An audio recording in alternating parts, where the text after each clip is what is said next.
ओम शांति। सभी भीखे भाई बहनों को ओम शांति। परमपिता शिव परमात्मा इस धरती पर आए हुए हैं। भगवान को आए हुए पूरे 88 वर्ष हो चुके हैं और बाबा जो हम सभी को पढ़ाते हैं, तो डेली मुरली सुनने के लिए सेंटर पर जाना चाहिए और सतगुरुवार के दिन तो अवश्य ही जाना चाहिए। तन से, मन से, धन से, मनसा वाचा कर्मणा से शिव बाबा की यज्ञ में सेवा करते रहना चाहिए। क्योंकि बाबा ने कहा है कि बच्चे किसी की तो मिट्टी में मिल जाएगी, किसी के राजा खा जाएंगे, किसी के चोर लूट ले जाएंगे। तो ये कलयुग का अंतिम समय है, अंतिम नज़ारे हैं, कभी भी कुछ भी हो सकता है। इसीलिए बाबा के यज्ञ में सेवा करते रहना चाहिए और बाबा की मुरली सुनते रहना चाहिए। डेली मुरली सुनना चाहिए, 2, 4, 5 बार कम से कम मुरली सुननी चाहिए। यूट्यूब चैनल पर मुरली डाउनलोड हो ही जाती हैं, तो वो मुरली हम सभी को डेली सुनना चाहिए।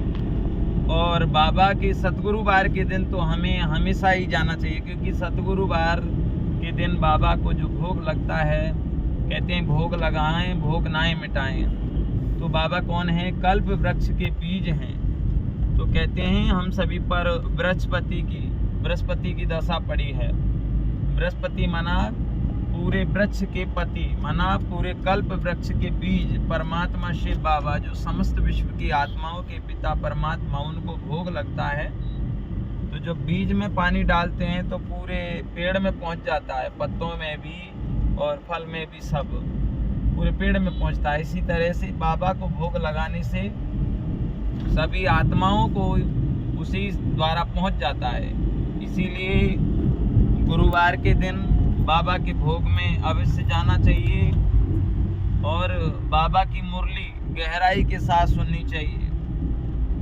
अब तो समय कहाँ है, अभी भी अगर हम गफलत में पड़े रहे, आलस से, अलविलापन में, बाबा ने कहा ना, हर जगह बाबा कहते हैं, हर मुरली में बाबा कहते हैं बच्चे स्वयं को बदलो। कोई मुरली सुने या नहीं सुने, कोई जाए या ना जाए, उसी की बात में नहीं रहना है। हमें स्वयं को डेली मुरली सुनना है, डेली सेंटर पर जाना है और अपने बच्चों को भी संस्कार दें। सुबह अमृत वेले खड़ा होना चाहिए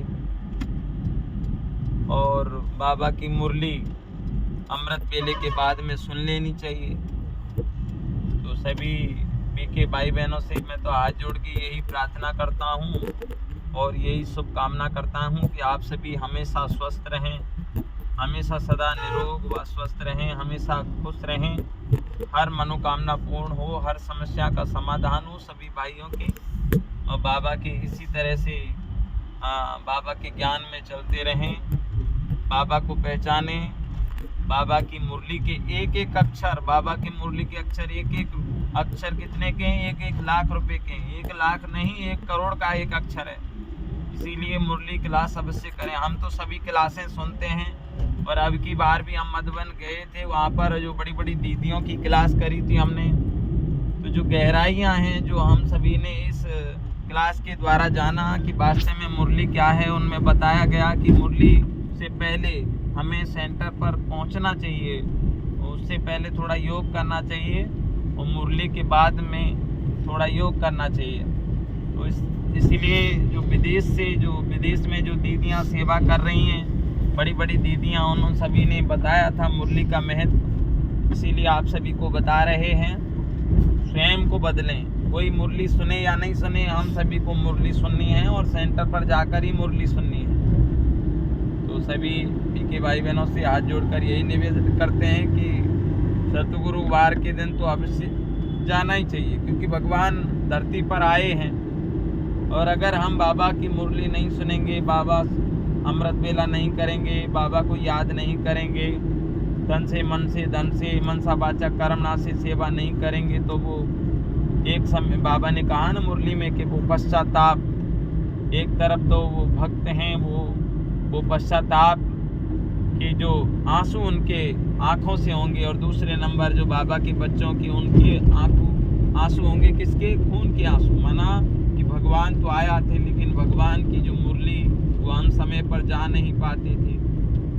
चाहे कारोबार हो, व्यापार हो, दुकान हो, कुछ भी हो, बाबा ने कहा है आप अगर समय निकाल कर बाबा की मुरली सुनकर अगर कारोबार में, दुकान में जाएंगे तो पूरे दिन की कमाई बाबा ये घंटे में ही दे देता है। एक के अनुभव नहीं, हजारों लाखों के अनुभव हैं। इतने ही लोगों की दुकानदार लोग हैं, वो सभी बाबा की मुरली सुनने के बाद में दुकान पर जाते हैं, तो उन्हों के अनुभव हैं कि हम सभी जब बाबा की मुरली सुनकर नहीं आते तो इतनी बिक्री नहीं होती, और जब मुरली सुनकर आते हैं तो बाबा पूरे दिन की कमाई जल्दी ही दे देते हैं। इसीलिए मुरली सुनकर के घर से बाहर जाएं, चाहे दुकान हो, व्यापार हो, कंपनी हो, जॉब हो, मजदूरी हो, कुछ भी हो, बाबा की मुरली सुनने के बाद ही घर से बाहर जाएं, क्योंकि घर खीर तो बाहर खीर। एक दिन भी मुरली मिस नहीं करें। धन्यवाद। ओम शांति, ओम शांति, ओम शांति।